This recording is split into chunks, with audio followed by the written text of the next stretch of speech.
거란의 침입을 막아낸 단판. 고려 성종 12년 서기 993년의 가을이었습니다. 거란의 소손령이 이끄는 80만 대군이 압록강을 건너 고려 땅으로 밀려들어왔습니다. 하늘을 뒤덮을 듯한 깃발과 끝없이 이어진 군마의 행렬은 고려 백성들의 가슴을 얼어붙게 만들었음. 거란군은 파죽지세로 남진하여 봉산군을 함락시켰고 고지여 안용진마저 손에 넣었습니다.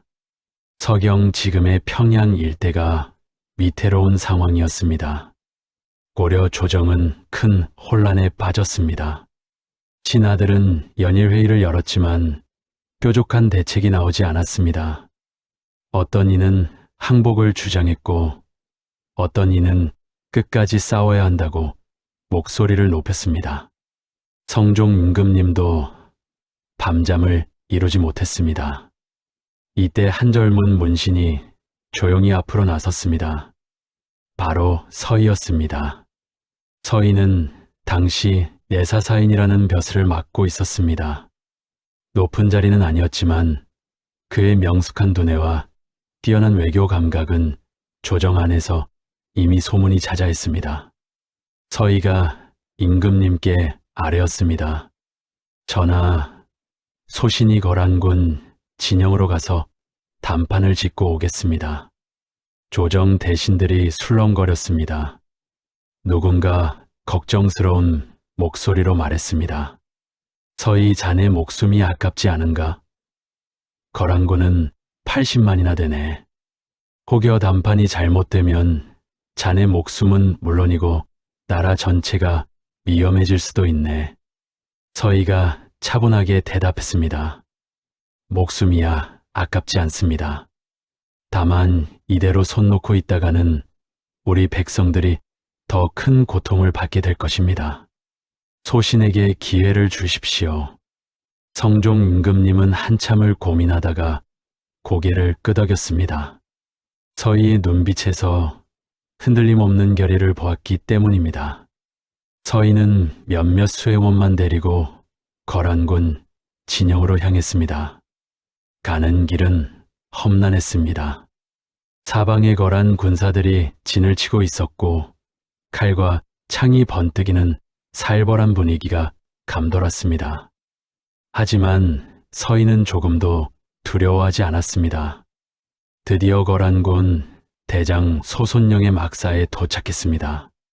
소손령은 이풍당당한 모습으로 자리에 앉아 있었습니다. 그는 서희를 보자 비웃듯이 말했습니다.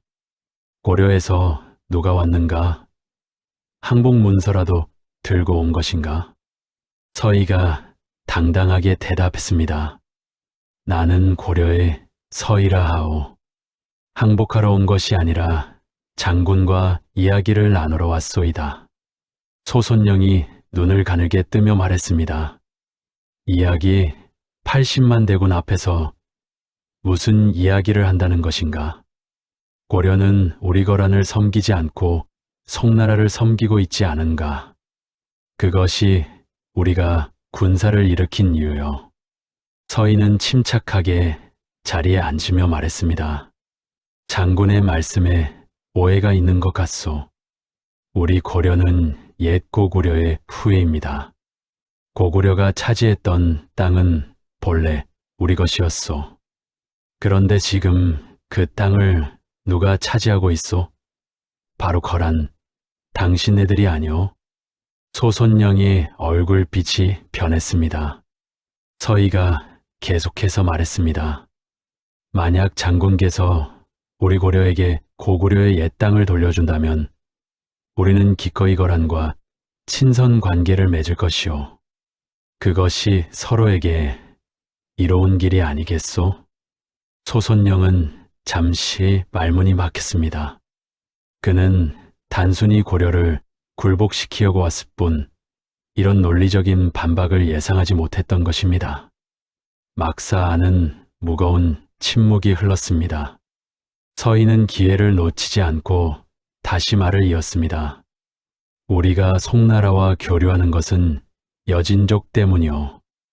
여진족이 우리와 거란 사이를 가로막고 있어서 교류할 수가 없었던 것이요.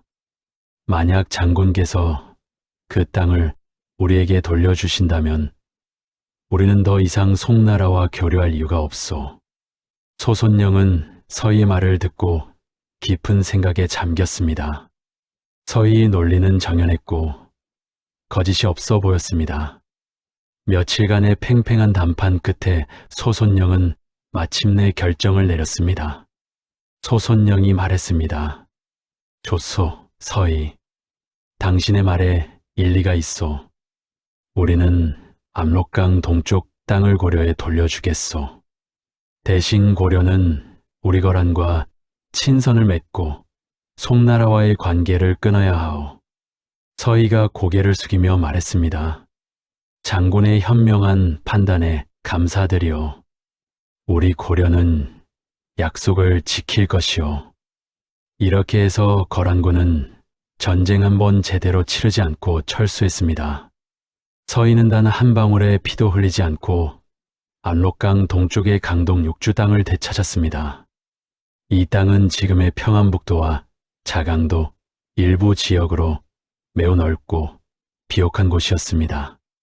서희가 계경으로 돌아왔을 때 백성들은 환호했습니다. 임금님과 신하들도 그를 극진히 칭찬했습니다. 전쟁이 아닌 지혜로 나라를 구한 것입니다. 서희의 담판은 고려 역사상 가장 위대한 외교적 승리로 기록되었습니다. 강동 6주를 개척하고 백성을 안착시키다. 거란과의 담판으로 강동 6주를 얻어낸 서희였지만 그의 임무는 여기서 끝나지 않았습니다. 넓은 땅을 얻었다 해도 그곳에 사람이 살지 않으면 아무 소용이 없었기 때문입니다. 성종 임금님께서 서희를 불러 말씀하셨습니다. 서희경이 되찾아온 강동 땅을 제대로 다스려야 하겠소. 그곳을 개척하고 백성들이 안전하게 살 수 있도록 만들어 주시오. 서희가 깊이 절하며 대답했습니다. 전하의 명을 받들겠습니다. 반드시 그곳을 고려의 든든한 땅으로 만들어 보이겠습니다. 서희는 곧바로 강동 지역으로 향했습니다. 하지만 현장의 상황은 생각보다 훨씬 어려웠습니다. 오랫동안 전쟁터였던 이곳은 황폐해져 있었습니다.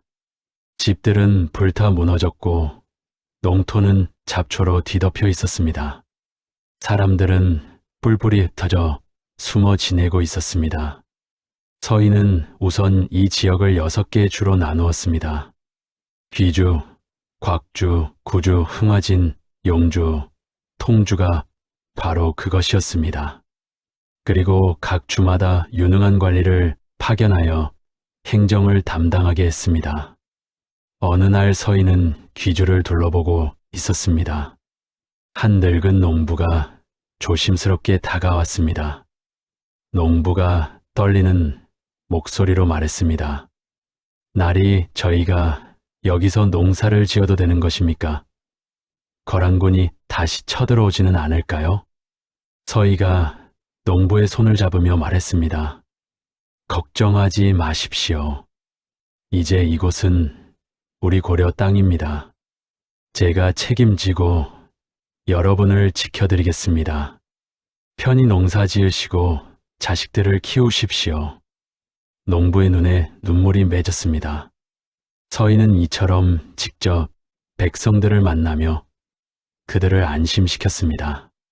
서희는 황폐한 땅을 개간하는 일부터 시작했습니다. 개경에서 농기구와 씨앗을 실어 날랐습니다. 농사 지을 줄 아는 사람들을 불러 모아 농사 기술을 가르치게 했습니다. 처음에는 몇십 가구에 불과했던 사람들이 점점 늘어났습니다. 하지만 문제가 하나 있었습니다. 여진족들이 가끔씩 습격해왔던 것입니다.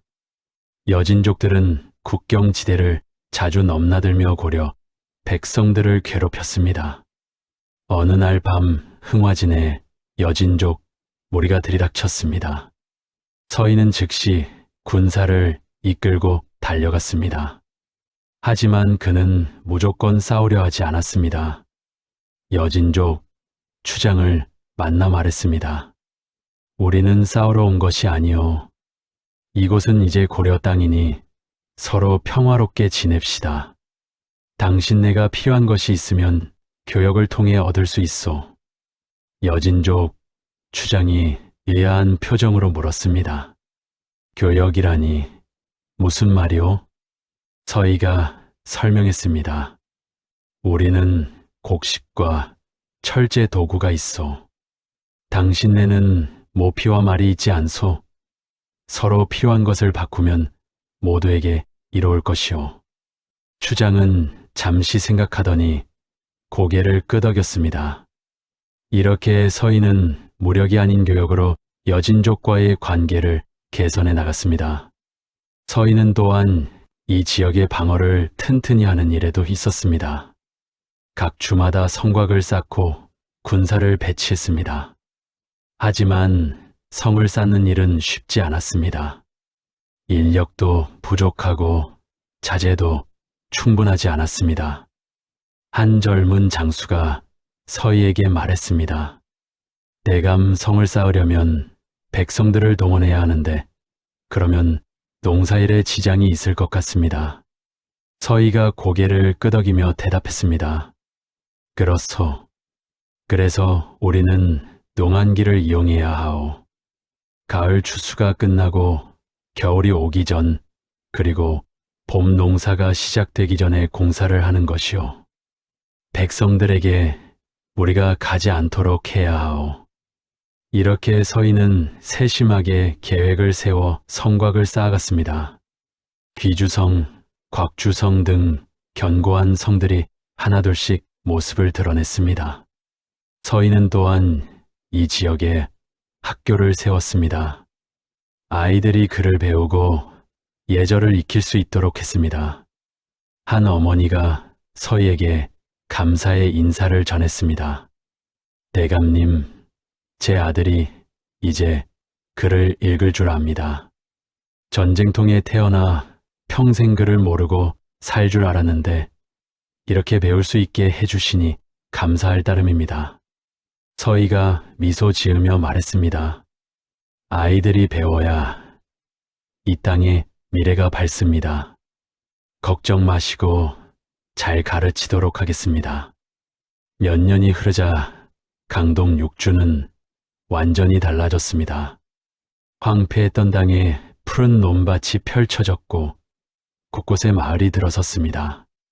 사람들의 웃음소리가 들렸고 아이들이 뛰어놀았습니다. 시장이 서고 상인들이 오갔습니다. 성종 임금님께서 강동 지역을 시찰하러 오셨습니다. 임금님은 변화한 모습을 보시고 크게 기뻐하셨습니다. 서희경이 정말 훌륭한 일을 해냈구려. 이 땅이 이렇게 풍요로워질 줄은 몰랐소. 서희가 공손히 대답했습니다. 모두 전하의 은덕이옵니다. 신은 다만 전하의 뜻을 받들었을 뿐입니다. 하지만 모두가 알고 있었습니다. 이 모든 것이 서희의 헌신과 지혜의 덕분이라는 것을 말입니다. 서희는 단순히 땅을 얻은 것이 아니라 그 땅을 살아 숨쉬는 고려의 영토로 만들어낸 것입니다. 강동 육주는 이후 고려의 북방 방어에 매우 중요한 역할을 했습니다. 이곳을 거점으로 삼아고려는 거란과 여진의 침입을 효과적으로 막아낼 수 있었습니다. 또한 이 지역에서 생산되는 곡식과 물산은 고려 경제에 큰 보탬이 되었습니다. 서희의 강동 육주 개척은 단순한 영토 확장이 아니었습니다. 그것은 전쟁으로 황폐해진 땅에 평화를 가져오고 떠돌던 백성들에게 안식처를 마련해 준 위대한 업적이었습니다. 오늘날까지도 서희의 이름이 기억되는 이유가 바로 여기에 있습니다. 거란의 재침을 지혜로 막아내다. 강동 육주가 안정을 찾아갈 무렵 또다시 위기가 찾아왔습니다. 거란이 다시 군사를 일으킨 것입니다. 서기 996년 거란의 성종이 직접 대군을 이끌고 고려를 침공했습니다. 이번에는 이전보다 더 많은 군사를 동원했습니다. 거란 성종은 소손령에게 명령했습니다. 고려가 우리와 맺은 약속을 제대로 지키지 않고 있소. 송나라와 여전히 교류하고 있지 않소. 이번에는 반드시 고려를 굴복시켜야 하오. 소손령은 내심 불편했습니다. 지난번 서희와의談판에서 자신이 설득당했다는 사실이 거란 조정에서 비판받았기 때문입니다. 그는 이번에는 반드시 성과를 내야 한다고 생각했습니다. 고려 조정에 급보가 전해졌습니다. 신하 한 명이 급히 말했습니다. 전하, 거란군이 다시 압록강을 넘어오고 있습니다. 이번에는 거란 황제가 직접 군사를 이끌고 온다고 합니다. 조정은 다시 한번 술렁거렸습니다. 성종 임금님의 얼굴에도 걱정이 가득했습니다. 하지만 서희는 침착했습니다. 그가 앞으로 나서며 말했습니다. 전하, 소신이 다시 한번 거란군을 만나보겠습니다. 반드시 평화로운 해결책을 찾아오겠습니다. 한 대신이 걱정스럽게 말했습니다. 서희 대감, 지난번에는 운이 좋았지만 이번에는 다를 수 있습니다. 거란 황제가 직접 왔으니 더욱 위험할 것입니다. 서희가 차분하게 대답했습니다. 위험하다고 피할 수는 없습니다. 우리 백성들의 생명이 걸린 일입니다. 제가 가지 않으면 누가 가겠습니까? 성종 임금님께서 허락하셨고 서희는 다시 거란군 진영으로 향했습니다.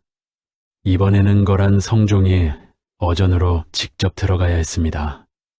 거란 성종은 위험 있는 모습으로 옥좌에 앉아 서희를 내려다보았습니다. 거란 성종이 차갑게 말했습니다. 그대가 서희인가? 지난번에 우리 장수를 말재주로 속였다는 자가 바로 그대로군. 서희는 무릎을 꿇지 않고 공손히 허리만 숙였습니다. 그리고 또렷한 목소리로 말했습니다. 폐하, 소희는 그 누구도 속이지 않았습니다. 다만 사실을 말씀드렸을 뿐입니다. 고려는 고구려의 후예이며 강동의 땅은 본래 우리 선조들의 땅이었습니다. 거란 성종의 눈빛이 날카로워졌습니다. 하지만 서희는 조금도 움츠러들지 않았습니다. 서희가 계속해서 말했습니다. 폐하께서 직접 이렇게 먼 길을 오셨으니 분명 중대한 이유가 있으실 것입니다. 소인이 듣기로는 우리 고려가 송나라와 교류한다는 것이 문제라고 들었습니다. 거란 성종이 말했습니다. 그렇소. 고려는 우리와 친선을 맺기로 약속하고도 여전히 송나라 사신을 받아들이고 있지 않소. 이것이 배신이 아니고 무엇이오? 서희가 침착하게 설명했습니다. 폐하, 그것은 오해입니다. 우리 고려는 거란과 송나라 사이에서 균형을 유지하려 할 뿐입니다. 우리는 작은 나라입니다. 어느 한쪽만을 섬기면 다른 쪽의 미움을 사게 됩니다. 폐하께서도 이해해 주실 것이라 믿습니다. 거란의 신하 한 명이 버럭 소리를 질렀습니다. 무례하다. 황제 폐하 앞에서 어찌 그런 말을 하는가. 하지만 거란 성종은 손을 들어 신하를 제지했습니다. 그는 서희의 말에서 일리를 발견한 듯 했습니다. 서희는 기회를 놓치지 않고 계속 말을 이어갔습니다. 폐하, 고려는 거란의 적이 아닙니다. 오히려 거란의 든든한 이웃이 될 수 있습니다. 우리가 강동 육주를 잘 지키면 그것은 곧 거란의 동쪽 경계를 안정시키는 일이기도 합니다. 우리에게 평화를 허락해 주십시오. 거란 성종은 한참을 생각에 잠겼습니다. 서희의 논리는 분명했고 거짓이 없어 보였습니다. 무엇보다 고려를 정복하는 데는 많은 군사와 시간이 필요했습니다. 거란에게도 이것이 부담이었습니다. 며칠간의 협상 끝에 거란 성종이 결정을 내렸습니다. 좋소, 서희. 이번에는 물러가겠소. 하지만 고려는 우리와의 약속을 명심해야 하오. 다시는 우리를 배신하지 마시오. 서희가 깊이 절하며 말했습니다. 폐하의 관대하심에 감사드립니다. 고려는 거란과의 우호를 소중히 여길 것입니다. 이렇게 해서 거란군은 또다시 물러갔습니다. 서희는 두 번째로 전쟁을 막아낸 것입니다. 그가 개경으로 돌아왔을 때 백성들은 환호하며 그를 맞이했습니다. 한 백성이 눈물을 흘리며 말했습니다. 서희 대감님이 아니었다면 우리는 또다시 전쟁의 고통을 겪었을 것입니다. 정말 고맙습니다. 서희가 백성의 손을 잡으며 말했습니다. 이것은 제 혼자만의 공이 아닙니다. 우리 모두가 힘을 합쳤기에 가능한 일이었습니다. 성종 임금님께서도 서희를 극진히 칭찬하셨습니다. 서희는 이로써 고려 최고의 외교관으로 명성을 떨치게 되었습니다. 그의 지혜와 용기는 고려를 두 차례나 전쟁의 위기에서 구해냈습니다. 하지만 서희는 자만하지 않았습니다. 그는 알고 있었습니다. 진정한 평화는 강한 국력에서 나온다는 것을 말입니다.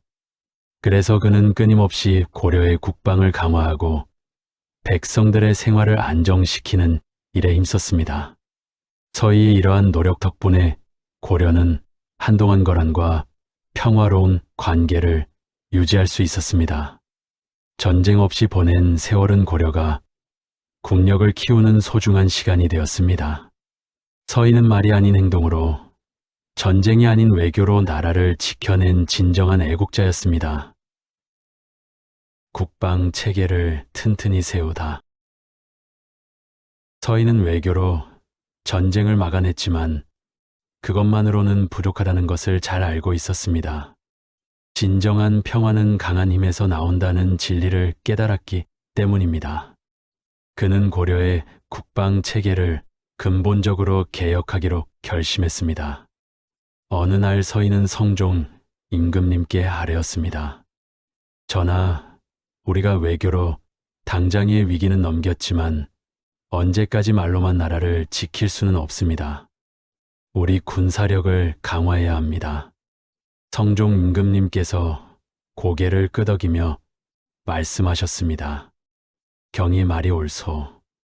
하지만 어떻게 해야 하겠소? 우리 고려는 거란이나 송나라처럼 큰 나라가 아니지 않소. 서희가 대답했습니다. 전하, 숫자로는 그들을 당할 수 없습니다. 하지만 우리는 지형을 이용하고 정의의 군사를 기르고 백성들이 스스로 나라를 지키고자 하는 마음을 가지게 만들 수 있습니다.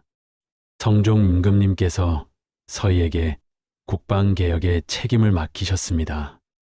서희는 곧바로 일에 착수했습니다. 그는 먼저 북방의 요새들을 둘러보았습니다. 강동 육주는 물론이고 서경, 안북부 등 국경지대의 모든 성곽을 직접 확인했습니다. 한 지방 장수가 서희를 안내하며 말했습니다. 대감님, 이 성은 오래되어 곳곳이 무너져 있습니다. 군사들도 부족하고 무기도 낡았습니다. 서희가 성벽을 손으로 만지며 말했습니다. 이것은 우리 백성들의 생명을 지키는 마지막 보루입니다. 당장 수리를 시작하시오. 개경에 보고하여 필요한 자재와 인력을 보내도록 하겠소. 서희는 북방의 주요 거점마다 성곽을 보수하고 새로 쌓았습니다. 귀주성은 더욱 견고하게 만들었고 흥화진에는 새로운 요새를 건설했습니다. 각 성마다 충분한 군량과 무기를 비축하도록 했습니다. 하지만 성을 쌓는 것만으로는 부족했습니다. 서희는 군사훈련 제도도 개혁했습니다. 어느 날 그는 훈련장을 찾았습니다. 군사들이 훈련을 하고 있었지만 동작이 둔하고 기강이 해이해 보였습니다. 서희가 훈련을 지휘하는 장수에게 말했습니다. 이것으로는 적을 막을 수 없소. 군사들을 더 엄격하게 훈련시켜야 하오. 장수가 난색을 표하며 대답했습니다. 대감님, 군사들 대부분이 농민 출신입니다. 너무 혹독하게 훈련시키면 불만이 생길 것입니다. 서희가 단호하게 말했습니다. 전쟁터에서는 불만을 말할 시간이 없소. 지금 힘들어도 나중에 자신의 목숨을 지킬 수 있소. 제대로 훈련시키시오. 서희는 군사훈련 방법을 체계화했습니다. 창술, 검술, 궁술은 물론이고 말 타는 법, 진을 치는 법, 신호를 주고받는 법까지 세세하게 가르치도록 했습니다. 처음에는 군사들이 힘들어했지만 시간이 지나자 그들의 실력이 눈에 띄게 향상되었습니다. 한 젊은 군사가 서희에게 감사의 말을 전했습니다. 대감님, 처음에는 훈련이 너무 힘들어 원망스러웠습니다. 하지만 이제는 제 자신이 강해진 것을 느낍니다. 만약 적이 쳐들어와도 두렵지 않을 것 같습니다. 서희가 군사의 어깨를 두드리며 말했습니다. 그대들이 바로 나라의 기둥이요. 그대들이 튼튼해야 백성들이 편히 잠들 수 있소. 서희는 또한 정찰 체계를 강화했습니다. 국경지대에 파수꾼들을 배치하고 적의 움직임을 빨리 파악할 수 있는 체계를 만들었습니다. 봉화대를 곳곳에 설치하여 위급한 상황을 신속하게 전달할 수 있도록 했습니다. 어느 날 한 파수꾼이 급히 보고를 올렸습니다. 대감님, 국경 너머에서 수상한 움직임이 포착되었습니다. 여진족으로 보이는 무리가 모여들고 있습니다. 서희가 즉시 지시했습니다. 군사를 집결시키되 먼저 공격하지는 마시오. 그들의 의도를 파악한 후에 대응하겠소. 서희의 신속한 대응 덕분에 작은 충돌들을 사전에 막을 수 있었습니다. 적들도 고려의 경계가 삼엄하다는 것을 알고 함부로 침입하지 못했습니다. 서희는 무기 제작에도 힘을 쏟았습니다. 그는 대장간을 방문하여 장인들을 격려했습니다. 우리 군사들에게 좋은 무기를 만들어 주시오. 튼튼한 갑옷과 날카로운 칼이 그들의 생명을 지켜줄 것이오. 대장장이 한 명이 땀을 닦으며 말했습니다. 대감님, 최선을 다하겠습니다. 우리가 만든 무기로 나라를 지킨다고 생각하니 보람이 있습니다. 서희는 또한 군량 비축에도 신경을 썼습니다. 전쟁은 무기만으로 하는 것이 아니라 식량으로도 한다는 것을 알았기 때문입니다. 각 지역의 창고를 정비하고 충분한 곡식을 비축하도록 지시했습니다. 한 창고지기가 서희에게 물었습니다. 대감님, 이렇게 많은 곡식을 왜 쌓아두는 것입니까? 백성들에게 나눠주는 것이 낫지 않겠습니까? 서희가 설명했습니다. 평화로울 때는 그것이 낭비처럼 보일 수 있소. 하지만 만약 전쟁이 일어나면 이 곡식이 군사들의 목숨을 살리고 백성들을 굶주림에서 구할 것이오. 준비된 자만이 위기를 넘길 수 있소. 서희의 이러한 노력 덕분에 고려의 국방력은 크게 강화되었습니다. 북방의 요새들은 난공불락의 성체가 되었고 군사들은 정의의 부대로 거듭났습니다. 무기와 군량도 충분히 비축되었습니다. 몇 년 후 거란이 다시 한번 고려의 국경을 시험하려 했습니다. 하지만 고려군의 강력한 방어, 태세를 보고는 감히 침입하지 못하고 물러갔습니다. 서희가 만든 국방 체계가 빛을 발한 것입니다. 성종 임금님께서 서희를 불러 말씀하셨습니다. 서희 경 덕분에 우리 고려가 이제는 어느 나라도 함부로 넘볼 수 없는 나라가 되었소. 참으로 대단한 업적이요. 서희가 공손히 대답했습니다. 전하, 이것은 모든 백성들이 함께 이룬 일입니다. 농민들이 세금을 내고 군사들이 훈련에 땀 흘리고 장인들이 무기를 만들었기에 가능한 일이었습니다. 서희의 국방개혁은 단순히 군사력을 강화한 것이 아니었습니다. 그것은 백성들에게 나라를 지키겠다는 자신감을 심어주고 적들에게는 고려를 함부로 넘볼 수 없다는 경고를 보낸 위대한 업적이었습니다. 그의 해안과 노력 덕분에 고려는 오랜 평화를 누릴 수 있었습니다. 백성을 위한 정치를 펼치다. 서희는 국방을 튼튼히 하는 것만큼이나 백성들의 삶을 돌보는 일에도 정성을 쏟았습니다. 그는 높은 벼슬에 올랐지만 백성들의 고통을 잊지 않았습니다. 어느 날 서희는 지방을 순찰하다가 한 마을에 들렀습니다. 마을 사람들은 굶주린 얼굴로 서희를 맞이했습니다. 한 늙은 할머니가 떨리는 목소리로 말했습니다. 날이 올해는 가뭄이 심해서 농사를 거의 짓지 못했습니다. 먹을 것이 없어 나무 껍질로 연명하고 있습니다. 서희의 가슴이 아팠습니다. 그는 즉시 수행원에게 지시했습니다. 당장 가까운 관청의 창고를 열어 이 마을 사람들에게 곡식을 나눠주시오. 그리고 개경에 보고하여 더 많은 구호 물자를 보내도록 하겠소. 마을 사람들은 눈물을 흘리며 감사했습니다. 서희는 이 일을 계기로 백성들을 위한 정책을 더욱 강화하기로 결심했습니다. 서희가 성종 임금님께 아뢰었습니다. 전하, 백성들이 굶주리고 있습니다. 흉년에 대비한 제도를 마련해야 합니다. 성종 임금님께서 물으셨습니다. 경의 생각은 어떠하오? 서희가 대답했습니다. 의창 제도를 확대해야 합니다.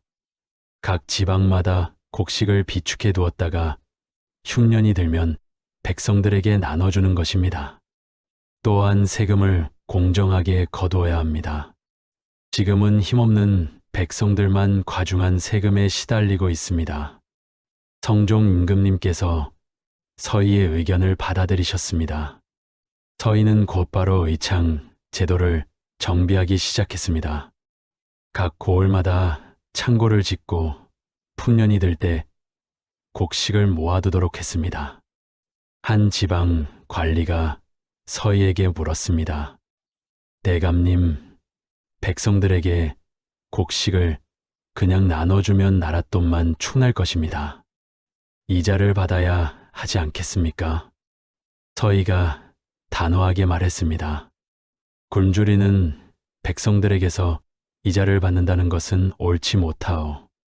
그들이 다시 일어설 수 있도록 돕는 것이 관리의 책무요. 곡식은 무상으로 나눠주되 여유가 생기면 조금씩 갚도록 하시오. 서희는 또한 세금 제도를 개혁했습니다. 당시 고려에서는 권력 있는 귀족들이 세금을 면제받는 경우가 많았습니다. 그 부담은 고스란히 가난한 백성들에게 돌아갔습니다. 서희가 조정회의에서 말했습니다. 신하 여러분, 우리 모두가 공정하게 세금을 내야 합니다. 권력이 있다고 해서 세금을 피할 수는 없습니다. 백성들도 우리를 보고 있습니다. 한 귀족 출신 대신이 반발했습니다. 서희 대감, 우리 가문은 대대로 공을 세워왔소. 그런 우리에게 세금을 내라는 것은 지나친 처사가 아니오. 서희가 냉정하게 대답했습니다. 공을 세웠다면 그것으로 충분한 보상을 받았을 것이오. 세금은 나라를 유지하는 데 쓰이는 것이오. 귀족이든 평민이든 모두가 나라의 일원이라면 당연히 짊어져야 할 책임이오. 결국 서희의 주장이 받아들여져 세금 제도가 개선되었습니다. 권력 있는 자들도 공정하게 세금을 내게 되었고 가난한 백성들의 부담이 줄어들었습니다. 서희는 백성들의 교육에도 관심을 가졌습니다. 어느 날 그는 한 시골 마을을 방문했습니다.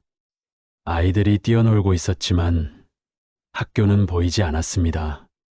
서희가 마을 어른에게 물었습니다. 이 마을에는 학교가 없습니까? 마을 어른이 한숨을 쉬며 대답했습니다.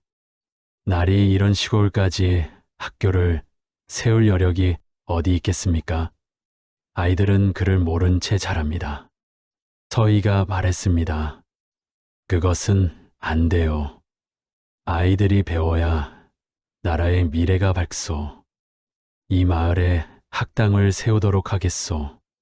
서희는 각 지방에 학당을 세우도록 지시했습니다. 가난한 집 아이들도 무료로 배울 수 있게 했습니다. 처음에는 학당에 오는 아이들이 적었습니다. 부모들이 아이들을 일꾼으로 쓰려 했기 때문입니다. 한 아버지가 서희에게 말했습니다.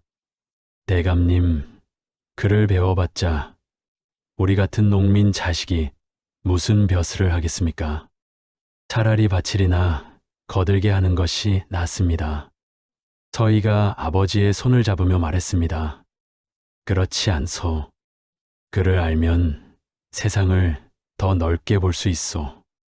설령 벼슬을 하지 못해도 장사를 할 때나 농사를 지을 때도 그를 아는 것이 큰 도움이 되오. 아이의 미래를 위해 배우게 해주시오. 시간이 지나자 학당에 다니는 아이들이 늘어났습니다. 글을 배운 아이들은 부모에게 편지를 읽어주고 장부를 정리해주며 집안에 큰 도움이 되었습니다. 부모들도 교육의 중요성을 깨닫게 되었습니다. 서희는 또한 병든 백성들을 돌보는 일에도 힘썼습니다. 전염병이 돌면 직접 현장에 가서 의원들을 지휘했습니다. 약재가 부족하면 관청의 창고를 열어 나눠 주었습니다. 어느 해 여름 역병이 한 고을을 덮쳤습니다. 사람들이 쓰러지고 죽어갔습니다. 관리들은 두려워 그곳에 가기를 꺼렸습니다. 하지만 서희는 주저하지 않고 그 고을로 달려갔습니다. 수행원 한 명이 걱정하며 말했습니다. 대감님, 위험합니다. 역병에 걸리시면 어쩌시옵니까? 서희가 대답했습니다.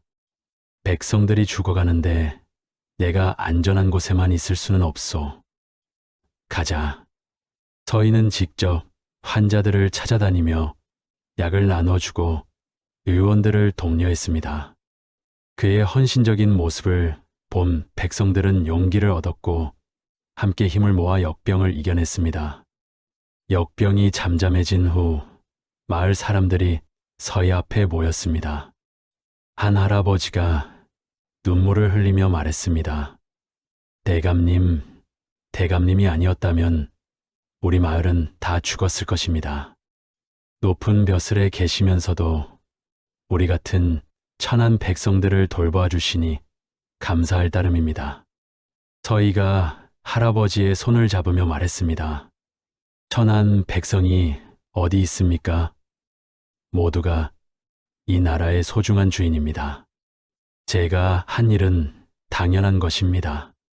서희의 이러한 백성 사랑은 널리 알려졌습니다. 사람들은 서희를 진정한 어버이 관리라고 불렀습니다. 그는 높은 자리에 있었지만 항상 백성들과 함께 호흡했습니다. 그의 정치는 백성을 위한 정치였고 그의 삶은 백성을 위한 삶이었습니다. 이것이야말로 진정한 지도자의 모습이었습니다. 후학을 양성하고 나라의 미래를 준비하다. 저희는 나이가 들어가면서 한 가지 깨달음을 얻었습니다. 자신이 아무리 훌륭한 일을 해도 그것을 이어갈 사람이 없다면 모든 것이 허사가 된다는 것이었습니다. 그래서 그는 인재를 기르는 일에 온 힘을 쏟기 시작했습니다. 어느 날 서희는 성종 임금님께 아뢰었습니다. 전하, 신의 나이가 이제 60을 넘었습니다. 앞으로 나라를 이끌어갈 젊은 인재들을 키워야 할 때입니다. 성종 임금님께서 말씀하셨습니다. 경은 아직 정정하시니 더 오래 나라를 위해 일해 주시오. 하지만 경의 뜻이 그러하다면 인재 양성에도 힘써 주시오. 서희는 자신의 집 한쪽에 작은 서당을 열었습니다. 그곳에서 젊은이들을 가르치기 시작했습니다.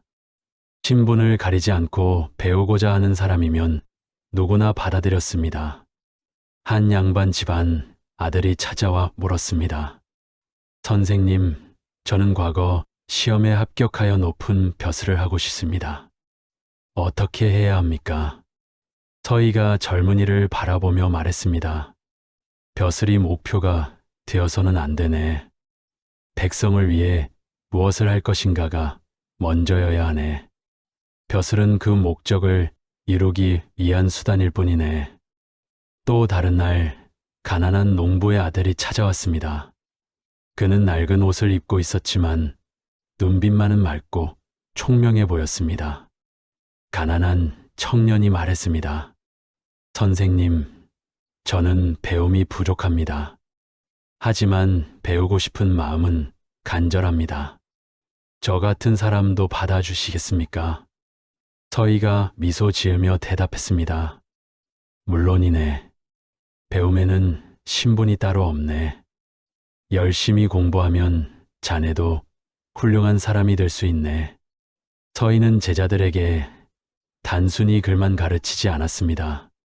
나라를 다스리는 이치와 백성을 사랑하는 마음, 위기를 헤쳐나가는 지혜를 함께 가르쳤습니다. 어느 날 서희가 제자들에게 물었습니다. 만약 자네들이 관리가 되어 백성들이 굶주리고 있는 고을에 부임했다면 어떻게 하겠는가? 한 제자가 대답했습니다. 창고를 열어 곡식을 나눠주겠습니다. 서희가 고개를 끄덕이며 말했습니다. 그것도 좋은 방법이네. 하지만 그것만으로는 부족하네. 당장의 배고픔은 해결할 수 있지만 근본적인 해결책은 아니네. 백성들이 스스로 먹고 살 수 있도록 도와주어야 하네. 농사 기술을 가르치고 씨앗과 농기구를 나눠주고 물기를 내어 농사 짓기 좋은 환경을 만들어줘야 하네. 제자들은 서희의 말씀을 깊이 새겼습니다. 서희는 이처럼 실제 사례를 들어가며 제자들을 가르쳤습니다. 서희는 제자들을 데리고 직접 현장을 다니기도 했습니다. 어느 날 그는 제자들과 함께 국경지대의 성곽을 둘러보았습니다. 서희가 성벽을 가리키며 말했습니다. 이 성이 왜 이곳에 세워졌는지 아는가? 한 제자가 대답했습니다. 적의 침입을 막기 위해서입니다. 서희가 말했습니다. 그렇네. 하지만 더 중요한 이유가 있네. 이 성 안에 사는 백성들에게 안전을 주기 위해서네. 백성들이 편히 잠들 수 있고 아이들이 안전하게 뛰어놀 수 있게 하기 위해서네. 그것을 잊지 말게. 제자들은 서희의 가르침을 통해 진정한 관리의 자세가 무엇인지 배웠습니다. 단순히 법을 집행하는 사람이 아니라 백성을 섬기는 사람이 되어야 한다는 것을 깨달았습니다. 서희는 또한 제자들에게 외교의 지혜도 전수했습니다. 어느 날 그는 제자들에게 자신의 경험담을 들려주었습니다. 내가 거란의 소손령을 만났을 때 일이네. 그는 80만 대군을 이끌고 있었고 나는 혼자였네. 하지만 나는 두렵지 않았네. 왜 그랬을까? 한 제자가 조심스럽게 물었습니다. 선생님께서 용기가 있으셨기 때문입니까? 서희가 웃으며 말했습니다. 용기도 필요하지만 더 중요한 것은 준비였네. 나는 거란의 상황을 미리 파악하고 있었네. 그들이 무엇을 원하는지, 무엇을 두려워하는지 알고 있었네. 그래서 그들을 설득할 수 있었네. 외교는 말재주가 아니라 철저한 준비에서 나온다는 것을 명심하게. 제자들은 스승의 지혜에 감탄했습니다. 서희는 이렇게 자신이 평생 쌓아온 경험과 지식을 아낌없이 제자들에게 전해주었습니다. 시간이 흐르자 서희의 제자들은 하나둘씩 관직에 나아갔습니다. 그들은 스승의 가르침을 잊지 않고 백성을 위한 정치를 펼쳤습니다. 어떤 이는 지방 관리가 되어 백성들의 삶을 돌보았고, 어떤 이는 중앙 관직에 올라 나라의 정책을 만들었습니다. 어느 날 한 제자가 서희를 찾아왔습니다. 그는 이제 당당한 관리가 되어 있었습니다. 제자가 말했습니다. 선생님, 제가 맡은 고을에서 어려운 일이 생겼습니다. 이웃 고을과 물 문제로 다툼이 생겼는데 어떻게 해결해야 할지 모르겠습니다. 서희가 차분하게 물었습니다. 자네는 어떻게 하고 싶은가? 제자가 대답했습니다. 양쪽의 말을 모두 듣고 공정하게 판단하고 싶습니다. 하지만 어느 한쪽은 불만을 가질 것 같습니다. 서희가 말했습니다. 모두를 만족시킬 수는 없네. 하지만 최선의 해결책을 찾을 수는 있네. 양쪽이 모두 조금씩 양보하게 하되 가장 중요한 것은 물을 공정하게 나눠 쓰는 것이네. 백성들의 이익이 무엇인지 생각하고 그에 따라 판단하게. 제자는 스승의 조언을 받아 문제를 잘 해결했습니다. 이처럼 서희 제자들은 어려운 일이 생기면 스승을 찾아와 조언을 구했고, 서희는 언제나 지혜로운 답을 주었습니다. 서희가 나이 70이 되었을 무렵 그의 제자들은 이미 고려, 조정 곳곳에서 중요한 역할을 하고 있었습니다. 그들은 스승의 가르침을 이어받아 백성을 사랑하고 나라를 위해 헌신했습니다. 성종 임금님께서 서희를 부르셨습니다. 서희경이 기른 인재들이 나라의 기둥이 되었소. 경이 공은 실로 대단하오. 서희가 겸손하게 대답했습니다. 전하, 신은 단지 씨앗을 뿌렸을 뿐입니다. 그들이 스스로 자라 나무가 된 것입니다. 하지만 모두가 알고 있었습니다. 서희가 없었다면 이 훌륭한 인재들도 없었을 것이라는 것을 말입니다. 서희는 생애 마지막 순간까지 후학 양성에 힘썼습니다. 그는 자신의 경험과 지혜를 글로 남겨 후대에 전하고자 했습니다. 비록 그 글은 모두 전해지지 않았지만 그의 정신은 제자들을 통해 연면이 이어졌습니다. 서희가 세상을 떠났을 때 수많은 제자들이 모여 스승을 추모했습니다. 그들은 눈물을 흘리며 맹세했습니다. 스승의 가르침을 잊지 않고 평생 백성을 위해 살겠다고 말입니다. 서희의 후학의 양성은 단순히 지식을 전달한 것이 아니었습니다. 그것은 올바른 정신과 가치관을 심어주고 나라의 미래를 준비한 위대한 업적이었습니다. 그가 기른 인재들은 고려를 더욱 강하고 풍요로운 나라로 만드는데 크게 기여했습니다. 서희의 정신은 그렇게 영원히 살아 숨쉬게 되었습니다. 서희는 고려 시대 최고의 외교관이자 정치가였습니다. 그는 지혜로운 담판으로 전쟁을 막았고 강동 육주를 되찾았으며 국방을 튼튼히 하고 백성을 사랑했으며 후학을 양성했습니다. 그의 업적은 1000년이 지난 오늘날까지도 우리에게 깊은 감동을 주고 있습니다. 진정한 지도자란 무엇인가를 서희의 삶이 보여주고 있습니다. 들으시면서 어떤 감정이 드셨나요? 댓글로 공유해 주세요. 감사합니다.